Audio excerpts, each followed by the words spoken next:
All right, so take a look at the CSS problem, folks, that we're having. Um, so this is a CSS refresher for those of you that may be confused or need a reminder. So right now, Bobby's trying to change this header, and it's not changing. So you can see he made a rule that H1, H2, and this is H2. So it recognizes that this thing is an H2. But it's crossing out the rule.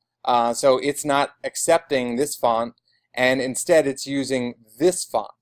The reason why is about specificity. So if I said I need everyone on the left side of the classroom to remain seated, so sit :true, but I said dot Julia on the left side, you stand up. That, if I said now go, Julia would stand up because she received rules that were more specific to her, so that she listened to that set of rules. So because this is more specific, this says, hey, generally every H2 should be this font. But this is saying, hey, in section title 2, H2, I need you to follow these rules. So because this has greater specificity than this general rule, it overrides it. The way we do that is we will copy this selector and say, all right, well, there's some special rules for this style header, and I can see why. It's got some nice effects on it. All of these, this padding, this font size, positioning, it transfers it all to uppercase. So there are some effects here. So instead, I'll copy this selector and overwrite the particular rule here. Sloppy programmers will just slap a exclamation point important onto this.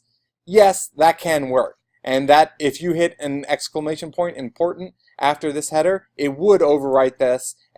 But now you're in a shouting match after your first rule. And that's what you can do. Instead of shouting, saying every H2 must follow this rule, instead I can whisper to this in particular. Copy this header, copy this selector, so until the end of this. Make a new rule. You don't need to copy all of this. Just dot section title to space font family.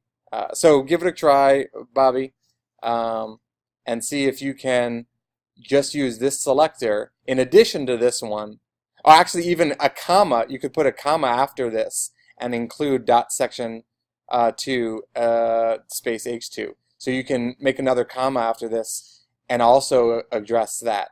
And I think that if you're noticing that your header isn't getting its new font, the first thing you want to do is right-click, inspect it, and see which rules are affecting it. And if your rule is being crossed out, then it might be because something with greater specificity is overriding it.